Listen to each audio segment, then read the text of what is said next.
everyone, and welcome to episode 81. I did not fix the overlay. Oop.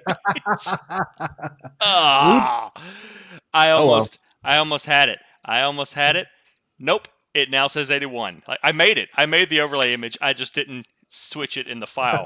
So, welcome everyone to episode 81 of the Unchained Vodcast, post-moving chaos edition. Yeah. I am Vellic. With me, as always, we have Kriss and Brand. Today, we're going to talk about the Dragon's Web, which we have talked about before, but now we Yep. have actual information instead of just complete nonsense that we Right. kind of it wasn't complete nonsense before. They We did give us theorized a bit of it. a very general description of what it was, but they've put out more info. Mostly Mark Jacobs kind of just saying some stuff about what it's going to be and what it's going to do and yada yada yada. So we're gonna talk Yeah. about that today and speculate with a little more info. So let's go ahead and do that. And first up Just a bit more. is, what is the Dragon's Web? We discussed this last time, but Bram, would you like to take this? What is the Dragon's Web now that we have additional comments? Yes. Well, it's a system that is designed to play a part of a role in dealing with the capping or preventing capping over the structures that players make or parts of the zone in the world. Utilizing a power system, not quite a linear grid lattice, but something a little more free form.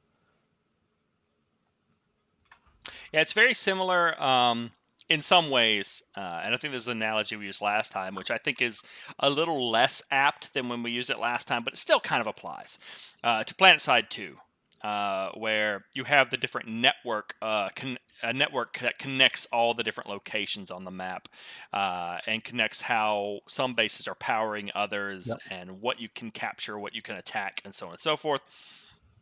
I think we thought it was going to be a little bit more directly appropriate, and it still does apply, Mhm. maybe a little bit less so now with some of the additional comments. It's not quite so, doesn't seem quite so directly like the same thing, but it's still very similar in general concept.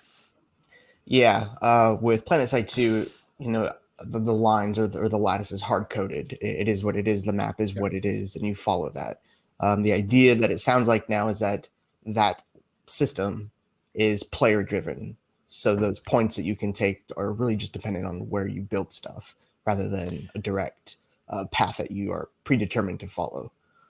Yeah, and MJ went into some of the things that powers the Dragon's Web, that gives it its power. First being stabilizers, also talking about structures. I don't think he really went into details. We're assuming player-made structures, possibly other structures. What are some other things that you think should perhaps factor into that to giving power to the Dragon's Web? Well, he mentioned something called the heart through the series of chat on the forum, that each realm is supposed to have their own heart. That we tried to get it out of him, whether this was in the safe zone or a separate thing somewhere in the world in each realm. Didn't quite get that answer. I would assume it's the safe city, but yeah. That's what we assumed, but we tried to get a more specific answer. It didn't quite work, as it tends not to. But there's something called the heart that is kind of the main source of power that fuels your realm's part of the web. Yeah, are there any other player-driven elements or other things in the map or the world that you think should be a factor in powering the web?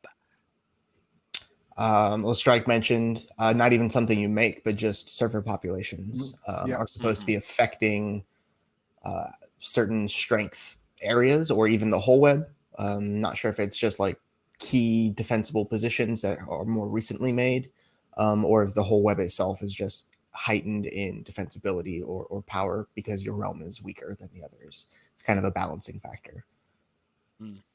Yeah, one of the things that I was thinking of is, well, I've got a couple things I was thinking of, but one of the main ones I was thinking of that I would really like to see are the supply routes the supply caravans.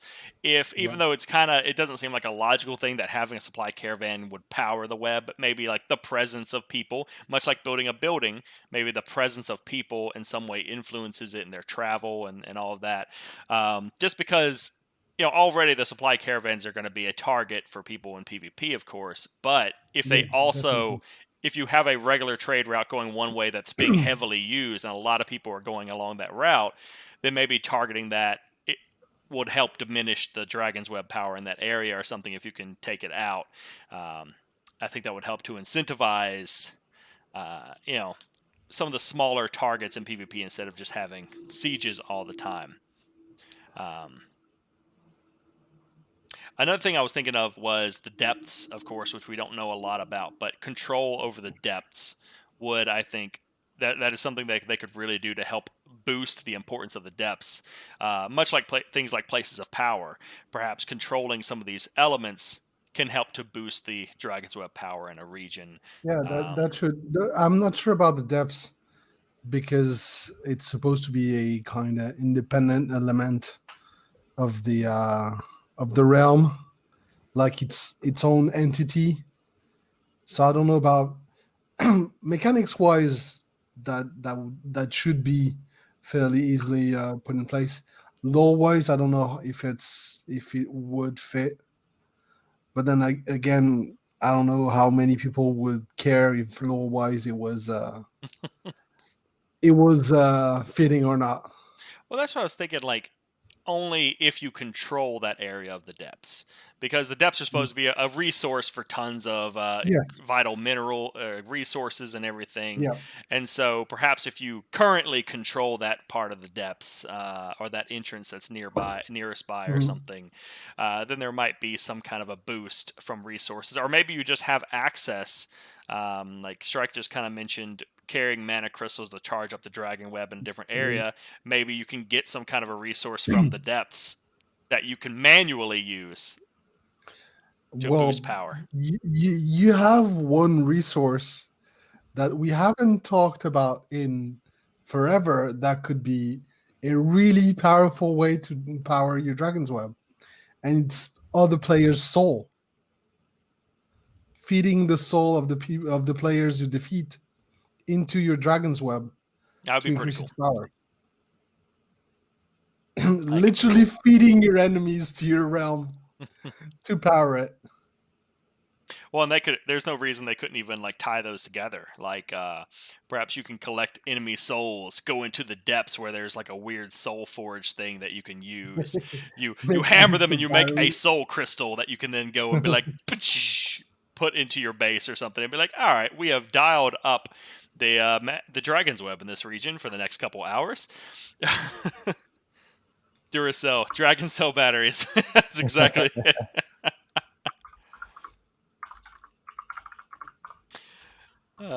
So one thing they've talked about that's relevant to this is that, or one thing he has suggested is that the strength of the dragon's web in an area changes the difficulty to capture keeps. Now, as you mentioned, this may be variable based on population. So if you're in a low population faction at the current time, you may have a boost to your dragon's web from that, uh, Yeah. which in turn makes your keeps a little bit harder to capture. Um, what do you think this means for gameplay to have the capture difficulty tied to the dragon's web in this way? Um, I mean, there's a huge balance issue, and there's still, even without the Dragon's Web concept, a huge balance issue with how long it takes to do things, how long it might take to siege something, that they're going to have to start now Mhm. really starting to think about giving those a boost, really, because that certainly changes things. But through talking with him, Mark Jacobs, that is, it seems like he's trying to get away from just increasing the strength of a building, and rather trying to incentivize other forms of gameplay kind of around the area to help weaken things first, and then go try to capture a building or something. Yeah, I think one of the most obvious things to me is that, um, if the difficulty, I mean, it depends on how the dragon's web works, but how I envision it Yeah. working, I assume, if it's increased in power based on the number of buildings and all of that, then it seems that the closer you are to your safe zone, more likely the more powerful the Dragon's Web is going to be. Yeah. So this would really be a very strong element to prevent backcapping. Yes. To make it very difficult to backcap those keeps and things when the Dragon's Web is so much stronger there. Now, of course, it depends on how they balance that. Yes. The But balancing is going to be interesting on this one because going with your ID is the more you connect the keeps closer to the border or to the front lines, the harder it is to cap those keeps behind, which prevents a lot of strategies that could be used to counter a overpopulated realm, for example. yeah, I was actually going to say I don't want to see backcapping go away because that is a Yeah. valuable and valid strategy. So it really depends on how they balance it. Because if they balance it and make it too hard, then no one would ever backcap. But Yeah, and if it, it's gonna play in the advantage of the realm that has the more people, yeah, so the most resources. if Yeah. it is possible, if it is viable to do it, and that potentially cuts other places off of the Dragon's Web. If you go in, you backcap them and maybe greatly reduce the energy further down the web, more outlying keeps and stuff. That could be a very valid strategy if it's balanced in such a way that it is possible to do it. Right. I don't Yeah. think that it's necessarily like a linear fade of power where like it's stronger at the safe city and then it gradually lessens and lessens the further out it goes. It sounds like it's going to be more sporadic, that there will be pockets or small radius of area around individual structures that'll be more strengthened, and then other places in between that'll be a little more weakened, because there seem to be some items you can And use yeah, to do and that. the items that are supposed to be placed by the players to strengthen your web. I want to see a limit in how many you can put in a certain area, because otherwise I can see that easily being exploited. Like 50 items in a small area just to make sure that keep can never be taken or something like that. Yeah, I do hope there is some linear element to the Dragon's Web. That's not to say that it's completely linear. Like you go and backcap one keep, and then everything beyond that goes gray, goes dark. But maybe there is a certain linear element to it. So if you take one back there, it weakens all the subsequent For sure. keeps and stuff. And I would assume that the ones in the back are going to be more powerful because it's probably going to be more keeps and buildings closer to your safe city to boost the power of the Dragon's Web and everything in there. So really, I guess the difficulty of capping something back there would depend a little bit on how many buildings people built, and how much. And so perhaps you can go in and you can cap something like that.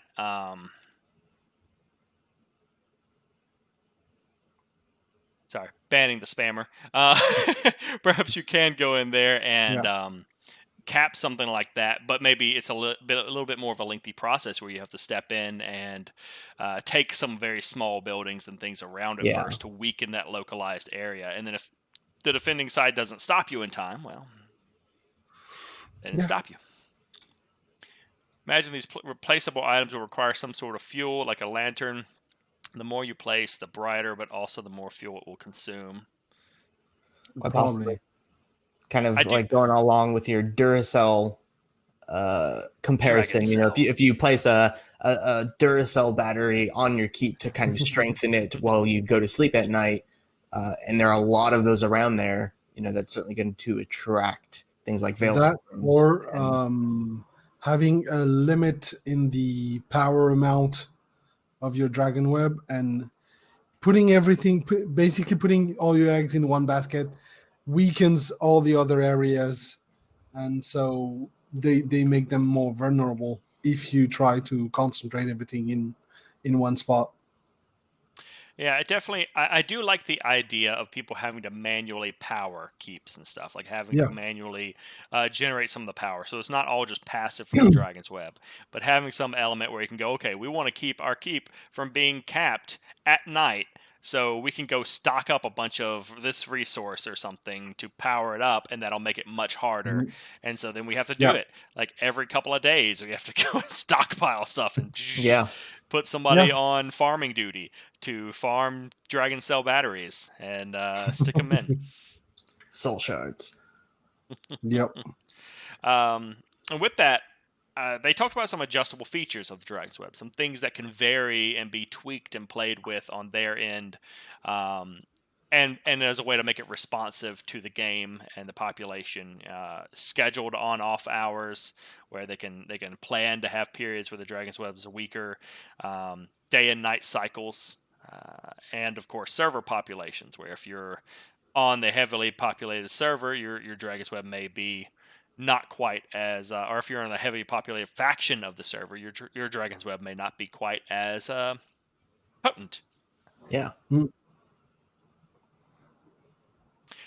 So, what impact do you think some of these features may have? Especially the one that I'm kind of curious about was the mention of scheduled off hours. Yeah, and that would be like server based. If you're in, say, on an Eastern server, you have a rough idea of, North American Eastern server, that if the vast majority of your player base is in North America on that server, they're Mhm. probably not going to be on during this hour and this hour. At least most of them won't be on.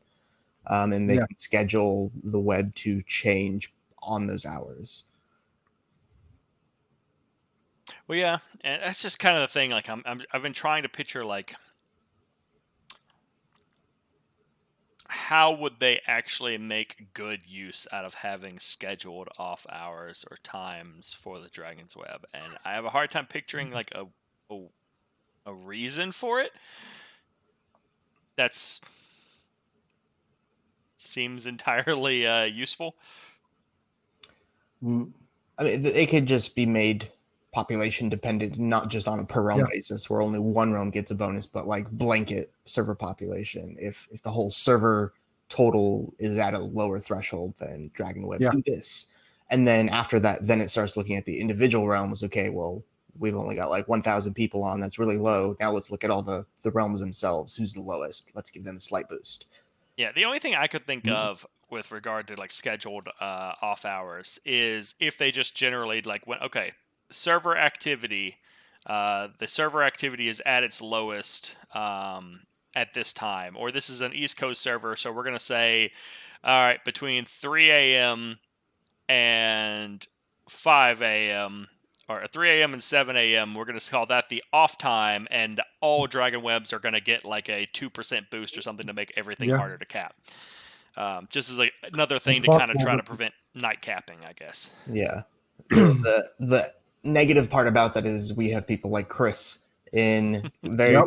different hours who choose to play North American servers typically, who will then be at a disadvantage during their Yeah. prime hours. Yeah.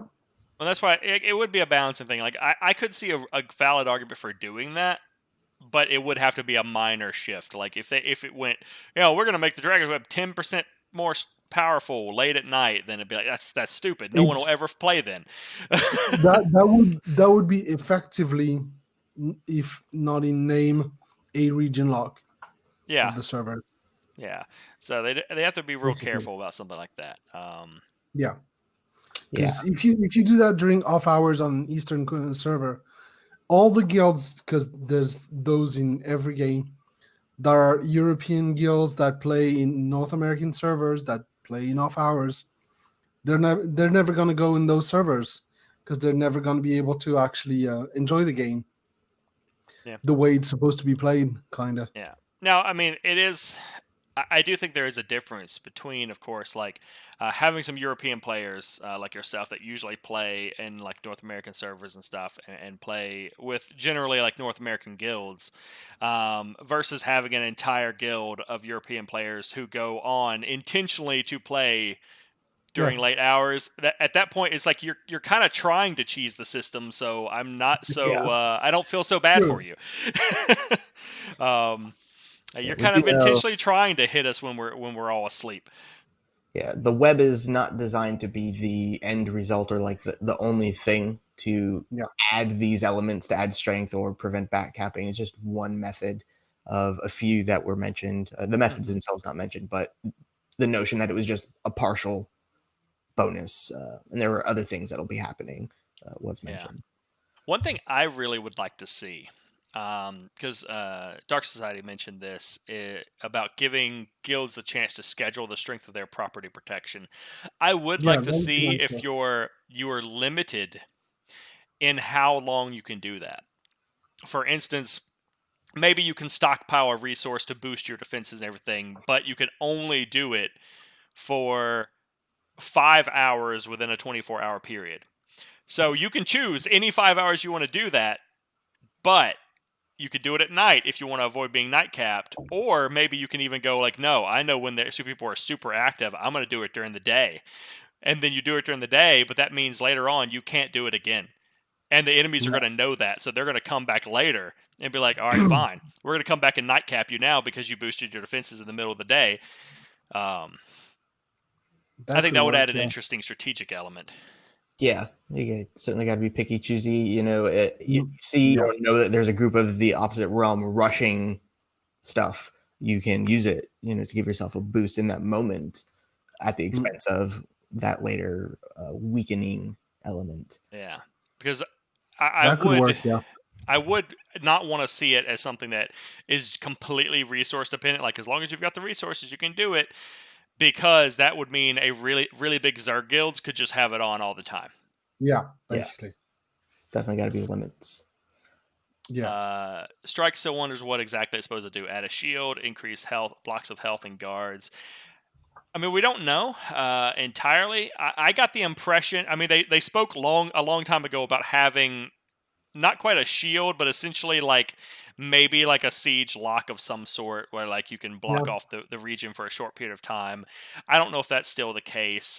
We know that they're going to be NPC guards and stuff, and I would assume those might be powered by this in some capacity. Possibly also things like the health of blocks. I think that's probably the two likely areas, like just the overall health of your blocks and how many guards you can have or something. Like reinforced defenses. At least with system, it seems like it is more dynamic. You're not just being like, oh, at night, increase all the health of all blocks by 10%. It's now fluctuating in degrees, small variances based off the strength of the web itself. It could also impact, we've seen in the current testing, we've seen keeps having keep lords, and they've spent a lot of time and resources building these NPC keep lords to defend a keep, and you have to kill the keep lord to capture the keep. So they could also have that be an element, like your keep lord scales in power based on the strength of Dragon's Web and yada, yada, yada. So that in turn makes your keep more difficult to kill. I would actually like to see that be somewhat customizable by the people who own the keep. Like, you can go, okay, well, we want more guards, but a weaker keep lord. Or like we want options that you can. Yeah. I want to channel 70% of this straight to the walls, and then 30% of this to the NPCs or something. Yeah, it'd be fun. Probably too much micromanagement for the system. Well, I would like it to be like a preset, like you can go in there and just say, this is how our keep is done, and maybe you can go change it later, but you can just go this way, because let's face it, in all likelihood, the NPC guards that guard these keeps are going to suck. I have never been in a game where NPC guards in a PvP game have been anything but a passive, almost useless barrier that just takes a minute to get through. They were kind of a pain in the ass in Dark Age. Like they had the kind of keep load also in Dark Age to take Vellic, and those were raid bosses. Yeah, typically in your traditional theme park MMO, where there is still PvP, you're dealing with level caps. You're dealing with guards at level 50 while you're level 10, and you're, in that case, they kill you. They one-shot you mostly. This is not going to be the case here. Yeah, and I'm not actually including the keep lord in with like the NPC guards that guard the settlement. I'm talking about the people that you can get to guard your walls and The stuff. scrubs. They're gonna be the scrubs. They're gonna be there to soak up time, a little bit of time in killing them because they have to kill them to get through them. But it's like, all right, we've got to spend 10 minutes killing the That NPCs. and the solo capping like we had in early Elder Scroll, where one person strong enough could literally cap a keep by themselves. Yeah, and so I just think it would be interesting if the people who own a keep can tweak that and go, okay, maybe I want stronger NPC guards, or maybe I want a stronger keep lord, or maybe I just want my walls to be kind of extra tough. Which could vary depending on the situation. Maybe if you're trying to avoid night capping, you want stronger NPC guards. But maybe if you're trying to throw it up as an emergency to keep your keep in the middle of the day, you might want stronger walls or a stronger keep lord or something. That require you to be on and active throughout the day to make those adjustments at the very least. Yeah. Yeah, and I don't think it should be something where someone's necessarily like tweaking it all day, but they can go in and go, they can go into the center of the keep or something and click on a thing and go, okay, this is what I want to do. Click, do this, save. There we go, and then run back out. So it's a process, but it's not. Yeah. It's not something they could just log in and be like, all right, let me open up my keep menu. Redirect full power to the shields. It's not that sort of game. You think MJ has held off talking about the Dragon's Web before now to stop the competition from stealing the idea? Probably. He's been very careful since the crafting thing. I think that's probably some of it. I think a good part of it now is just he wants something positive to talk about. Honestly, there's so much negative going on about the game right now. So many people really pissed off about a lot of stuff. I think he just wants something positive to put out there to try to change the topics of discussion about the game. Yeah, it certainly had that effect. At least for those of you who can see it on the forums and read it. It was a good chat. People still read the forums? Yeah. Some people do. The system is cool. Just the concept of it, especially being more dynamic and player driven. I'm worried that not knowing the base values without the system, how long would it normally take on average to destroy, let's say, a 50,000 block building? Yeah. How long does that look like? Is that 2 hours? Is that 1 hour? Is that 3 hours? And then you add in the Dragon's Web strengths on top of that. At what point, just even looking at it, being like, I don't even want to bother. Like, if it's going to take 6 hours to break that wall, I'm going to go do something else. Pretty much. Though, I will say, that hasn't necessarily stopped people in other games. I mean, you've got some games like EVE Online where some of the huge space battles and stuff take hours. Now, that's because of time dilation and everything.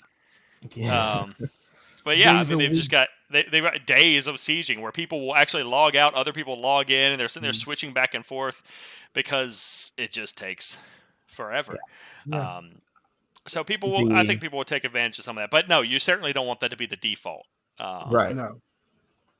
I just myself, I know there will be people out there who are like, I will do this for 6 hours. This is fun to me. It's not fun to me. Anything over 1 hour starts to be like, I could play a completely different game that's far more interactive, and I'd get more joy out of that than just sieging for an hour.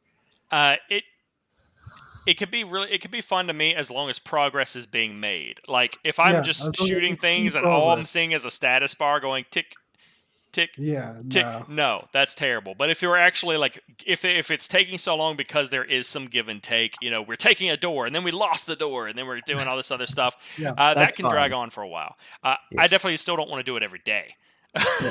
Oh no. There's got to be progress. There's got to be some interactive elements where you're not just the 8 of you in your 8-man group all in a siege, just with no one attacking you. You're just there for 2 hours, sitting 5 hours on the siege engine. Yeah, no thanks. Strike wants to start the siege, go to bed, wake up the next day, and continue the siege. Yeah, it's concerning because when you're talking about a nightcap, you're talking about a time frame where you're planning to increase defensiveness through the Dragon's Web over about an 8-hour span of time. So you're prepping or preparing to be able to prevent that from happening, which tells me that there are going to be some long sieges. Oh yeah, if that's the case. Yeah. When it kind of, I think that's the thing. I don't think no, I don't know what they plan to do, but I don't think there's any fun way to add in a mechanic that prevents night capping just through that mechanic alone. Adding Dragon's Web or something that says, "Oh, we put in our Dragon Cell batteries, so now you're going to hit our walls. And it's going to take you 6 hours to get through them." No, that's terrible. It's going to be awful for the entire game. But if they can add something that offsets it enough so that, say, if you're able to get half as many people as you normally would to defend the keep, and they can successfully hold it off for 6 hours, that might be viable at that point. But it's because it still requires personal investment. People still have to be there fighting, but they've got enough of an advantage to help hold them off. Right. Given that, the Duracell battery comparison isn't the only thing powering these things, it could ideally force the groups attacking to kind of spread out and go deal with some other sources of power being funneled in to weaken it, dropping that 6-hour time frame to maybe a 3-hour time frame if they can do it. Yeah, and as Strike said, this is some of the stuff that happened in PlanetSide 1. I love PlanetSide 1. I was also in early, I think undergrad and college, or maybe, I think undergrad and college playing PlanetSide 1. So, that is one thing that's come up as a discussion. They know that a lot of their players, a lot of their player base are older people who don't have that sort of time anymore. Now, obviously, some of the people who are invested and are actually actively paying attention now have some time to do that. But they know that probably 70% of their player base does not. Yeah. At least I hope they keep that in mind as they go into this stuff. Because I hope so. A lot of us don't have that time anymore to spend 10 hours sieging a keep. It's I want to see them cater to, just like Pantheon is doing, where you can have meaningful progression with a 2-hour session. So that would be nice. Keep Siege might not be that kind of situation, but at least being able to have some meaningful action and progression within 2 to 3 hour sessions, because a lot of people don't have more than that. Yeah, that's my biggest concern with what it seems like they're doing and just the whole night capping thing. That it has to be fun. As Strike said, it could make it so you can prevent blocks from being destroyed, but you can still attack and capture it. I don't know that they could do that, but another thought I had based on that is perhaps it might, if they do want to add any kind of a timer or anything to it, perhaps when it's boosted in that way or something to help it prevent night capping, it can't be captured, but it can be thrown into neutrality. So they can move in, they can take the keep, and maybe it takes longer than it normally would or something because it's boosted. They get in there, they take the keep, but it doesn't. They can't claim it completely. It more just drops it and makes it neutral for a certain period. I'm not saying all day or anything, but maybe then it goes, okay, well, it was boosted, so you're going to have 3 hours before you can actually capture it. But until then, all you got to do is keep the other people out and keep the area or whatever, and you can move on. And maybe you can't repair it while it's neutral because you don't own it yet, technically. Yeah, exactly. So it makes it easier for defense to come back in to try to fight for it. Yeah, so then if someone's real committed, it might not actually prevent them from taking it, but it might make it very easier for you to get it back. Yeah. Possibly. So then the attackers still get to accomplish something. They still get to go we blasted your keep open and we took it and yada yada yada. And they still get reward from the king. Yeah. Now, some other examples they gave of use for the Dragon's Web. One was funneling people towards smaller achievements, moving them away from the sieges by saying, okay, you have all these other buildings and things around the keep that are empowering the Dragon's Web.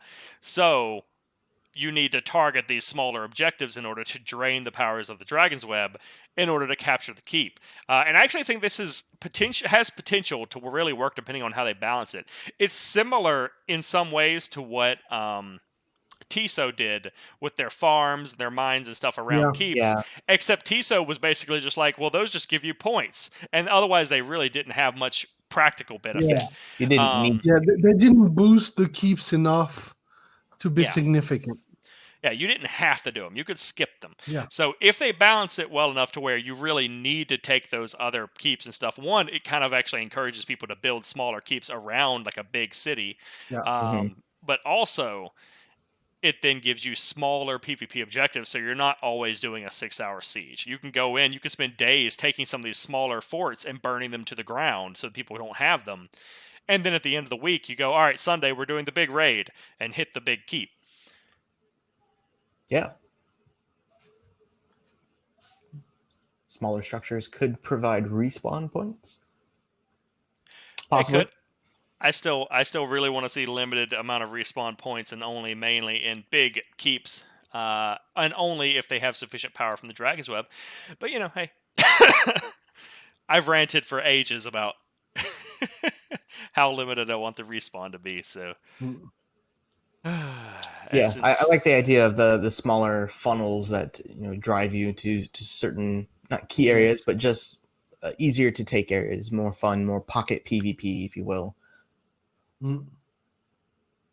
Yeah, and as Strike said, it would suck. You don't want it to suck to play at night, and I think if they're doing a combination here, they're trying to make it so, okay, the Dragon's Web powers the big keep to make it harder to take, but then you have these smaller things around there. Well, maybe you can cap it at night, but you have to take the smaller keeps first in order to do that. And so then that becomes a time sink where, okay, it's not going to take 6 hours to take that keep, but it will unless you take these other keeps. But then taking those other keeps is going to take 6 hours. So, and it has to, or alternatively, rewarding 6 hours. Yeah, you're actually doing something for 6 hours instead of just smacking a keep wall. Preventing backcapping is one thing, but to do that, you need to be able to reward the player for doing something else. Because if the only reward is taking the keep, no matter what you try to delay it or prevent it, they will find a workaround to take them to nightcap the keep. Yeah, and if you're at that point, if they do it that way to where you have the option to take these other bases, spend a couple hours taking these other bases or whatever, and then taking the main keep, at that point, if you just push straight to the main keep and you're hitting it for 6 hours, it's your own fault. you did it to yourself. But also, it can then be something that you have to build up to as well. You can say, like I said earlier, you can go, okay, we're going to spend 4 days burning down these little bases around the big keep, because we want to kill the big keep, and then on Sunday, we take the big keep. And if they're night cappers, they may still do that. Every day, they take out 1 or 2 of those smaller bases, and then on Friday, at 2 a.m., they siege the big keep. The difference is the defending faction knows it's going to happen, because they've seen all these other things get burned down. They're like, no, they're coming for us. They've been logging on every day at 2 a.m. We need some people on to defend our keep. And so they at least have a chance to show up and make it a fight.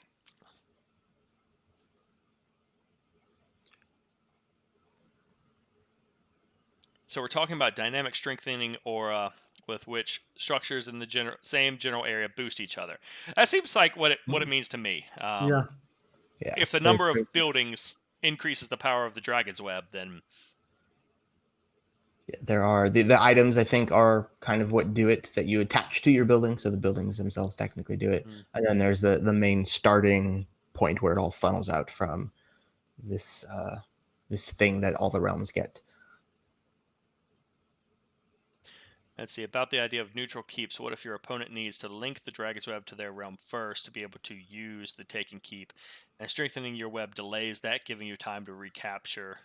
I mean, yeah, that could certainly be a way to kind of justify it and add a timer to it to give you that delay time. And that could be a persistent thing. Like, maybe that's always the case, depending on the strength of the Dragon's Web in the area. Depends on how long a keep might stay neutral. and thus give you a chance to recapture it a little easier. But in normal case, that might be 30 minutes or an hour or something. And that's kind of standard, really, for certain things. Like PlanetSide 2 has that too, effectively. Yeah. You have to take and hold a keep for like 30 minutes before it's actually yours. Yeah. And so they can easily add something like that with the Dragon's Web, but then maybe at night or when it's in some kind of like a boosted state to prevent from night capping and things, maybe it's just a longer period. I can see we do know we get things called places of power or pops, which it sounds like are actual literal power funnels at this point. That could also play a factor in strengthening just around those places of power the web, and could act again as points of attack to reduce the things around it when you're night capping. Now, something else that was mentioned was scouts, and scouts specifically being able to see the Dragon's Web. So does that actually add anything for scouts, though? I'm not sure it does. It depends. We theorize scouts have the ability to update maps. It's less of a theory at this point, more of a thing. And that can certainly allow them to potentially share that info. Yeah, updating the map with the overlay of the Dragon's Web. Yeah, I was like, one thing I did think of is maybe scouts, when they update a keep or something, like they spy on a keep or something, maybe they could update the map with information about the Dragon's Web, like how long it would take to capture or something. Like, okay, based on its current power, it would take X amount. This is the delay before you can capture it. Scouting, yeah. My only issue with that is, at that point, are you simply adding an extra step to something that should be in the game by default as just a basic game system? Yeah, I thought about it. Like, at what point does giving it to the scout and then having that ability to share it, is it meaningful? Like, at the end of the day, everyone's still knowing what the scout now knows through the scout. Without the scout, you can just give it to everyone. It depends on how they do it, I guess. I could see, if there are all these ley lines, quote unquote, they're not really there on where more power is coming into a structure from. A scout can see that and be like, okay, well, these surrounding buildings actually aren't really generating a whole lot of power. This particular place on the other side of it is where most of the power is coming from. We should take that down first, and kind of giving at least your party that information of, don't waste your time with this stuff. Go over here. Let's do this. Yeah. The other thing that bothers me about it a little bit, or not bothers me, but just leaves as a question, is what if scouts aren't in the game at start? And I've been saying this for ages about scouts in general, just like, okay, if scouts are important and vital to planning out the map and seeing where all these things are, what do you do if they're not in the game at launch? And so again, here, it doesn't seem like we're going to have any of the stealth classes in the game at launch. And so if you need them to see the Dragon's Web, what do you do? They kind of have to be in the game at launch. Yep. At least to give yourself that implementation of it. You could still play the game without them. And kind of be guessing as you're going to some extent, possibly. Or they could build it into the system and say, okay, you see how long it's going to take to seize a keep without a scout. But when we add scouts, we're going to take that away. But I think that's just going to really piss people off. At that point. Definitely. You kind of maybe want to consider not having the scouts at that point. Do we know if there is only one big land plot per square miles? What if you don't have a big castle surrounded by smaller ones, but only big ones because a big alliance really wants to hold that island? Well, I would imagine, big cities are still going to boost each other if they're in close proximity, I would imagine. I do think there's probably going to be some kind of a buffer built into the game, like, okay, you can only build so much near each other to some degree, just to make sure that people aren't blocking travel and stuff. Yeah. But then Strike says maybe add an NPC scout, which you pay money to reveal the Dragon's Web in a certain area. Well, if they have the technology to have an NPC scout, why not put a player scout? Because they still have to do other things. But no, that's a good question. That's a concerning question that should be brought up. Yeah. given what they've been doing in testing, maybe they would just make a wand of scouting, and someone would have to carry it with them and actively scout the location, and then they just take the wand of scouting away when they may add the scout. Yeah. Let's see. I only had two other things that I wanted to talk about. So I if just anyone, wanted either, to mention also go to ahead. what Dark Society Network said. A bigger kip would actually probably be able to hold more batteries, so being harder to take in anyway, but have weak points that serve as those smaller keeps, like a big city, player built city. The walls might, you would have a keep inside, but the walls outside might be the weak points that you need to take first before getting to the keep in the center of that city. I do rather hope that we would see all classes in the game at launch. But I I do mean, hope so. they changed their own language. Mark Jacobs is the one that changed Yeah. the language. He went from "we're going to see all the keeps" to "we're trying to see all the we really want to see all the classes" to Yeah. well, these are the classes we're promising to have in the game. We haven't started working on stealthers at all yet. And every time got asked about it, like, does that mean we're not going to have stealthers in game? He pretty much responded, because I asked several times over a period of time. He pretty much responded with, "These are the classes we're promising to have in the game," and then gave no comment to stealth classes whatsoever. So I don't know. Yeah. And then the spirit mages got added. And then the spirit mages got added because they worked on them for other stuff. So I don't think we'll have them all at launch. I think the stealther, sorry, the scout at this point kind of needs to be, if they're connecting it so much to this system of PvP control. Yeah. Honestly, I don't care if the actual like Veil Stalker and the Shapeshifter, if they're not in the game at launch. I don't care one bit. But I do want the scout in game at launch. I think that's going to be a real problem if the scout's not in game at launch. I do still think there's potentially a big issue with the stealth classes not being in game, but I think that is doable after the fact. Like that could be added without causing a huge problem to the game systems. It would change the meta of the game a lot, but it wouldn't necessarily affect game systems and mechanics that are needed for PvP. Crafter classes is upcoming. Spirit mages are upcoming. Scouts, I don't think we've heard if they're actually being worked on for launch. Yeah, but I could see them fitting it in. I could see them fitting scouts in, given that we don't have a release date. And the game is in its current state. I don't think coming out anytime soon. They could potentially fit scouts in. Now, one other thing I wanted to mention was they did mention a mana well as some sort of a location that you could put mana in, I guess, to charge up the Dragon's Web and everything. Those are the equivalent of our battery comparison. Yeah, the Dragon Cell batteries. And the more he seemed to be suggesting that the more powerful your mana well is, the more likely you will have Veil Storms on the keep, to kind of counterbalance having these really big, powerful keeps. And maybe that goes back to what I said earlier, where you shouldn't be able to boost your keep all day. Maybe that's how they would balance it. Instead of saying, okay, you can only do it for 5 hours, every hour you do it increases the likelihood of calling a Veil Storm on top of your own keep. Yeah. And the more there are in an area, the even more likely a Veil Storm targets a widespread area and comes Which through. might greatly encourage people not to build big keeps next to each other. True, also. As it is at least implied, the Veil Storms will destroy your stuff. So.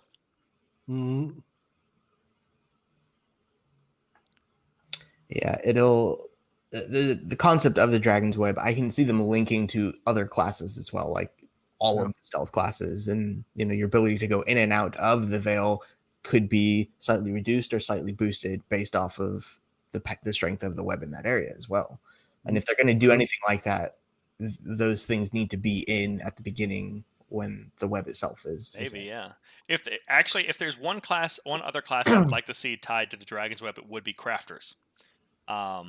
I could see them having some very interesting ways to Let them possibly tie have that the into crafting. basic crafters in first before trying to make it more complicated.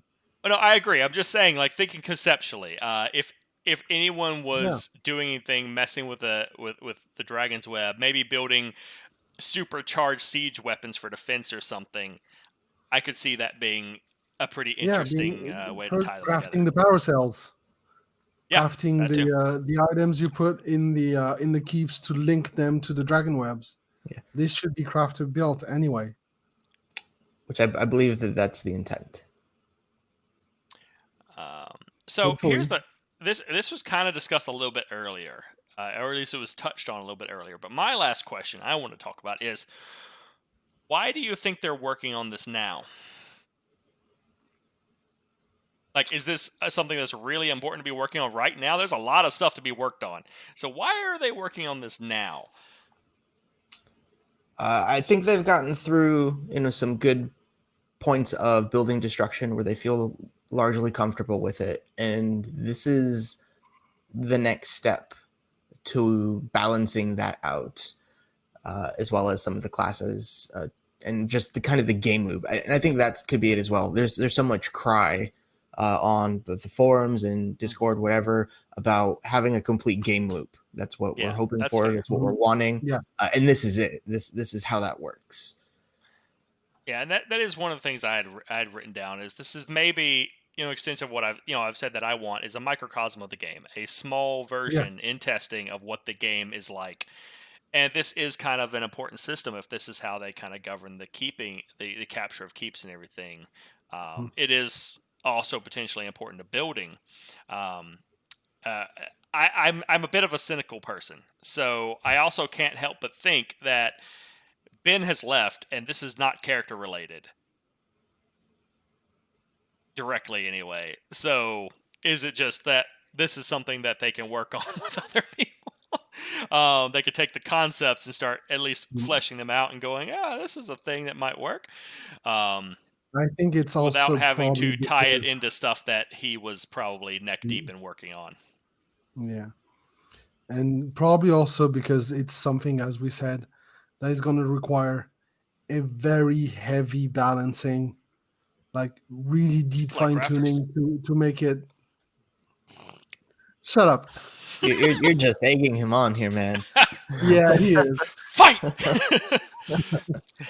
Oh no, I'm not fighting anymore. No, it's okay. I'm half expecting the crafter to be a extension pack now. But I think the dragon webs will require, to make it fun, to make the system not being overly restrictive or too hard to manage, it needs a lot of testing. And so the earlier they put it in the test, the better it is for them to be able to fine tune it. Especially testing some of those things like how long it takes to capture a keep, or is it boosting the building blocks? Is it boosting the NPC that conditions guards? how fun the game is. Yeah, it's pretty important. So yeah. Pretty sure on your note, and MJ have designed the classes in fine detail over the past years. If that were the case, we would already have the crafter class design docs with detailed out. So I have to say no, they have not. Yep. I disagree. On this one, I definitely disagree too. It sounds like with Ben leaving, that Kriss, the new designer, will be touching some crafting stuff. While MJ focuses on this kind of stuff. Well, and that's what I meant. Like, it does. The cynical part of me does say, like, okay, Ben left, and so they're focusing on this because this is something they can focus on that he probably wasn't neck deep in working on. Yeah. And they're like, oh, well, here's some stuff. Take some stuff. I'm working on this now. Here, this is what it's going to look like. Yeah, it's going to take some time for Kriss to get up to speed on everything. So this is something they can do that doesn't necessarily require that. And I'm 100% sure Kriss is not going to work on crafting because MJ is not going to let him do that. Probably not. Well, that was the word over the last week. Kriss would be touching some crafting. But I do agree that some. Just like he'll add a few sticky notes. Her name. We'll see. But just like the who I keep forgetting her name. the one who was hired to do some crafting, who's now Christina? doing Christina. Yeah. So he's going to work as much on crafting as Christina did, which is setting up the tents for the test, and that was about it. Yeah, Possibly, it changes every week, so Yeah. I do agree though that this is something that seems fundamental to the overall design and the play loop of the game. So it is something that needs a lot of it needs a lot of work, and it needs a lot of different iterations and a lot of testing, which hopefully they can get people in to test for some of that. So that's pretty much it, I think, for the Dragon's Web Redux, because it's the second time we're talking about it. I want to thank everybody for coming and hanging out, talking about Camelot Unchained with us. We do have some other stuff coming up. As I mentioned earlier, Brandon and I have Mask and Mimicry, our tabletop podcast, Wednesday at 9 p.m. Eastern Time. We're going to talk about metagaming in tabletop RPGs and how to deal with that as a storyteller. So if you're into tabletop RPGs, follow the channel, come hang out and talk about that. I also do game streams on Fridays and Sundays, and I'm actually going to stream Star Citizen with their new Player Universe patch and everything they recently launched, which will probably just mean I'm going to be crashing over and over and over again. But I'm going to be doing that right after this stream, so we're going to log off, and I'll probably take a 10-minute break to go get some more water, and then I'll be back into my sweltering inferno of a room. Until that time, Kriss, Brand, if you have problem with your room, we can swap. I'll give you mine to take. Yeah. See you guys. So if you want to see more of my upside down wolf blanket in the window, hey, it stayed up. Yeah, the tape hasn't broken yet. Come and hang out. Otherwise, I'll catch you later. Yeah. See you later.